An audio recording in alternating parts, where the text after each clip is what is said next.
And here we are. It's the last month of the quiet season, which means that the pollen season is quickly approaching. And oh, Uncle Tonin, I should check on him. And he's still just guarding the front. Well, now we can talk to Tammy and Cal first. Tammy looks up from something she's mending and gives you a gentle smile. Oh, hello, Solanna, she says. Do you need something? No, I just wanted to check on you, make sure you're okay. And let's say hi to Cal before we go help in geoponics, and maybe hanging out with him will help cheer him up? You join Cal at a particularly fragrant pile of compost. He's trying to use his hoverboard as a wheelbarrow, carefully pushing the compost off it into the pile. Don't you just love this? Cal says excitedly. Your hoverboard is cool. No, he laughs. I just meant this. He waves his arms in the dirt and crested up to his elbows to take in the entire greenhouse. We got to help with the plant stuff and watch it grow. Even if we're just moving dirt around, we're still helping. Why do you like it so much? Well, he considers, I like digging holes in the dirt because it's so full of surprises down there. I found a worm. Wait, let me see if I can find her again. He sticks his hand into the compost and rummages around, his tongue sticking out of his mouth. I guess she got away, he says after a minute. She was really shiny, like a rainbow. Wait, he says, I just thought of a thing I like better. He shows you his blade hand. Getting dirt under my fingernails, he laughs. I don't know why, but it's like the best. That does sound like you. Oh, hey! I got a 3-star super goal. Nice. And now it's, I see a mushwood log. Dad, I should check on you. You spot your dad catching a break inside the geoponics domes. He takes a huge glug from his canteen and upends the rest over his face. Oh, he exclaims, I wish I could take out my eyes and wash them off and pop them back in. He laughs at the look on your face. Too gross? Too gross. Sorry, kiddo. This pollen's just so itchy. Yeah, I know. Which is why I want to go back inside and study science instead. Well, like Cal, I don't want to hurt anything. So we'll write an essay on them instead and learn that they split into pieces is how they reproduce. 13.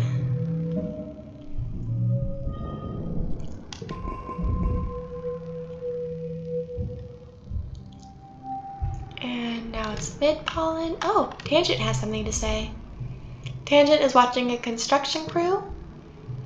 Humans are so great, don't you think? Before we landed, this was all just dirty jungle. Now it's civilization. I've been learning about adaptability and writing in biology class.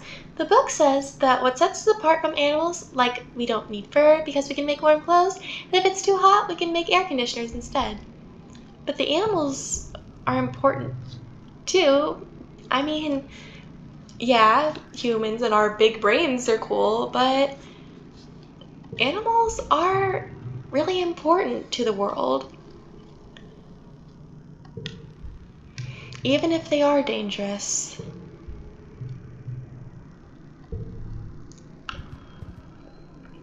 And we need to be able to learn to live in harmony with them. That's part of the problems that we were having last time. I guess I'll go back to helping. Here. You spend the month with your nose in your hollow palm, memorizing diagrams of body parts. You learn what the spleen is for. Again, because you keep forgetting. The human body has so many parts. And there's 17.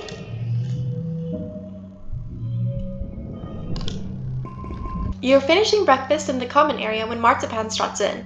Look at you, eating cereal, she says, turning her nose up at you. I bet you don't even know what today is. It's Valentine's Day? No, you dummy. Mars starts, then pauses to give you a suspicious look. Wait, what did you say? Well, anyway, today, she announces to the room, is St. Valentine's Day. Deece and Tammy wander over to hear more. Back on Earth, Mars explains, it was a day when everybody had to give their best friend a gift, especially sweets. And then you put the sweets under your pillow, and makes you dream about who you're going to marry. And there are decorations of hearts and arrows and pigs. Tammy cocks her head. Why pigs? I was wondering the same thing too, Tammy. Before Mars can answer, Dee snorts. This is dumb. Marzipan just wants to get free candy. He rolls his eyes and walks away. As he leaves, Mars shouts at his back, well, nobody was going to pick you anyways. You stink. I know who my best friend is.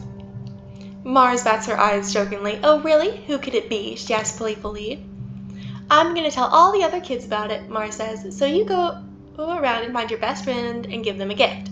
She points her finger at you. Make sure you do it by the end of the day or it doesn't count. And if too many people want to be my best friend, she adds, I'll hold tryouts for the position. It's only fair. She tosses her hair over her shoulders and laughs.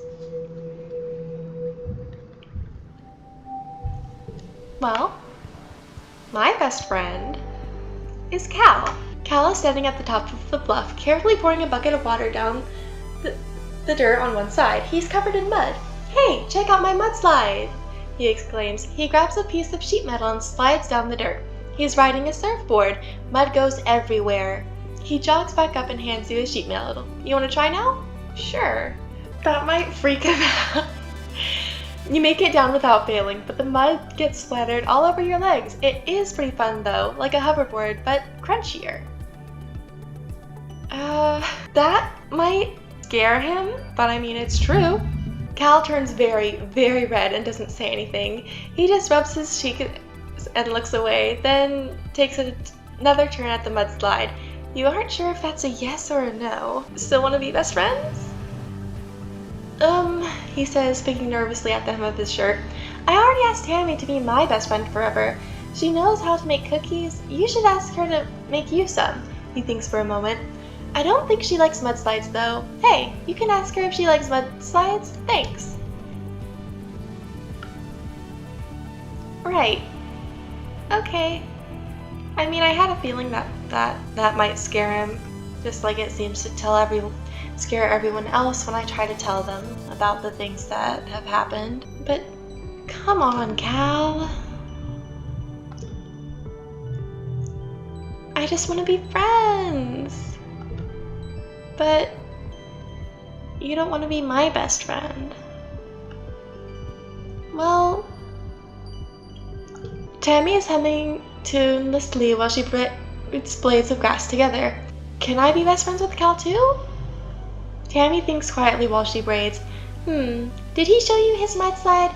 I don't really like getting dirty like that, so how about you can be his mudslide friend and I'll be his cookie friend? She laughs nervously. I think he only asked me because he wants free cookies. You agree, and she gives you a friendship bracelet to bring to Cal. Tell him I said hi, okay? Okay.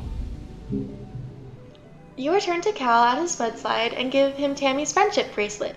Cal carefully attaches the bracelet around his mud-splattered wrist. Wow, he admires. Tammy makes all kinds of neat stuff, huh? She's really the best friend out of all of us. Yeah, she is really nice, and she's a great friend. He gives you a sunny smile and bumps his fist against yours. Well, I guess if she says it's okay, we can be best friends too. You spend another hour on the mudslide until you are both thoroughly covered from head to toe. You couldn't be happier. Yeah, I'm still so close to biology. And we're learning about gene tech. Very fascinating, very neat. And I do love how Cal smells. You lean in and take an exaggerated sniff of Cal. Oh, you like how he smells. He giggles and shoves you playfully away as you stuff your face into his shirt and breathe deeply. Plants and flowers, and just a little bit like soil. He smells like Vertumna. Well, I mean, my parents are the head of geoponics, so it's just natural for me to like dirt and playing in the mud and stuff. It's in my genes. Like we just learned about gene tech. Yes, I finally got that biology level up. Cool. Dad. Dust is such a dry, hot season. Both suns are high in the sky, baking the usually lush Vertumnan jungle. If there's a breeze, it's warm, and you guessed it, dusty. Your parents are up every day before dawn, which comes far too early for your liking. They're usually gone by the time you wake up and home after you're asleep, so you have to come visit them at work if you want to see them. Good morning, Gooseberry. Your dad greets you cheerily. Have you come to see the harvest? Your mom and I are gathering crops from actual Vertumnan dirt this week. I mean, that is cool, but I miss you. Aw, Buttercup, he sighs, kneeling down to look at you. I'm so sorry. How about your mom and I take the day off? We can have some family fun together. But your work is important. The colony is relying on it. Your dad gives you a long hug. Thanks for understanding, Sunberry. We'll have some more time to spend together once we fix things here, I promise. Oh, and don't forget, he adds as you're heading off, next week is the Vertumnalia Festival. There will be a talent show and a science fair. I know you're going to love it. Yeah, since I do want to spend time with you guys, I see a mushwood log, so I'll get that. Oh no, Mars has something to say. Scary. But since you have been so busy, I think I'm going to help you in geoponics this week. Hey, Exocolonist. Are you still okay? It seems like you're still okay. Hi, Tammy. Tammy is sitting on the lounge quietly looking out the window at the colony. Everyone is so busy doing important things, she remarks. Working in the creche is pretty hard work, but Auntie Student makes it look so easy it almost feels like playing. Yeah, it is fun. Hi, Cal. I hope things aren't, awkward between us. Cal is doing some stretches in an open area of the garden. One of my mom's boyfriends is teaching me yoga, he says, looking you from an upside down. I can already do a child pose and downward dog. He flops over and lies on his back. This one's my favorite, though. Okay, well, let's help my parents in geoponics. You're pulling weeds from the garden beds when you see Cal scurry past you, moving with purpose. He doesn't even stop to say hello before he disappears into the barn. Socks. You slip into the barn behind Cal. He's so absorbed in whatever's in the broken storage box that he doesn't hear you. You can do it, he whispers. Come on, go, go, go. You creep forward, but the barn door creaks closed behind you, and Cal jumps. Solanna, he says, moving between you and the box. What do you need? It's socks. Cal blinks at you in confusion. Why would I keep socks in a barn? Whatever Cal is going to say next is interrupted by a chirping noise from the box. Cal gasps and whirls around, and you both rush forward to look. Inside the box, a pink caterpillar-like creature about the length of your arm, picking up at you with big, multifaceted eyes. Its mouth parts wave at you and make a clicking, chirping noise. It's hatched, Cal says. Hey, little baby, welcome to the world. See, it's socks. Cal puts the small creature on his shoulder. He touches one of its 6 white-capped feet. You're right. What a coincidence. I guess I'll call it Socks. Socks, the dilly pillar. I hope no one finds out about her this time, and she can live a very long life. Same here, Cal remembers. Do you remember Mrs. Manners, the mouse we found on the stratospheric? Grown-ups wouldn't let us keep her, he frowns. I wonder what happened to her in engineering. Maybe Tang knows? I have to hide her, Cal says, looking around. Think she'll be okay if I keep her in the broken storage box? He places socks gently into the box and closes the lid. Go back to sleep, little Buggy Wiggy, he croons. Sleep tight. 32? Wow. And Vertumnalia! The mood of the colony has been muted because of the attack from during Glow. What a year Vertumna has given us, Governor begins in her weedy voice. I stand before you so proud of everything the colony has accomplished in such a short time. I have always hoped that we would bring with us the best facets of humanity, cooperation, resilience, and creativity. And the events of this year have given me no reason to doubt these creatures were unexpected, but I urge everyone to consider what it means for life here. If Vertumna can sustain megafauna, then that means conditions are good for us as well. Our friends in geoponics are already working on the logistics of domesticating the wildlife. Your dad, a second cultivator, stands and gives a sheepish wave to the crowd. There is a smattering of applause. Mars elbows you. "Hey," she whispers, "did you hear? My dad say Udicott's gonna announce the depot's opening to the public." You shoot her a questioning look and she rolls her eyes. "You know, shopping. Somewhere to spend all the kudos we've been saving up. There's gonna be candy and toys and makeup and nice-smelling soap, not the boring kind in the communal showers." You know the concept of shopping. They do it in the holobids from Earth, especially the ones Mars likes, but you've never actually done it. The colony provides everything you need, but it would be nice to buy yourself a treat. "My dad's given me an allowance," Mars says, shooting you a look of pity. "It's too bad your parents make you work for yours." You and Mars tune back into the speeches just as Udicott, as predicted, announces the opening of the general store at the depot. Mars gives you a knowing look as she claps. How come when I tell people things that I know, they're like, "Oh, you're crazy, you're sick," but when Mars does it, it's impressive. Udicott gestures for the council members to stand. Finally, the council remains unchanged from last year. We are, as always, proud to serve you and the colony as your government.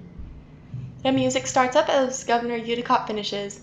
"Thank you all for your hard work and your perseverance this year," she says over the ruckus. "Together, we build the future." The crowd disperses and sets up the annual Vertumna Games. Just like last year, there's a talent show, a science fair, and bot wrestling. Now with an obstacle course. Oh, an obstacle course sounds fun.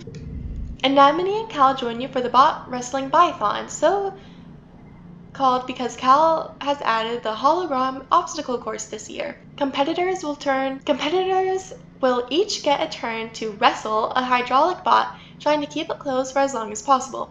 This time, though, all competitors will first have to sprint across the festival grounds, dodging and leaping over obstacles. Each obstacle triggered will subtract from your time. I mean, I like obstacle courses, I guess. I don't know how much we're gonna be able to do. Oh, wait. Now would be a good time to use that one. And here. And it still doesn't... How many? 4? I don't know. Well, I'd have to use like 2 or 3 of them. And if we push through, we'll get like the stress back from just being able to enjoy the festival. Wow, look at you go! You do it! You didn't expect the hologram obstacles to move. The last one dances around and gets in your way when you get close, but your reflexes are fast enough to dodge it.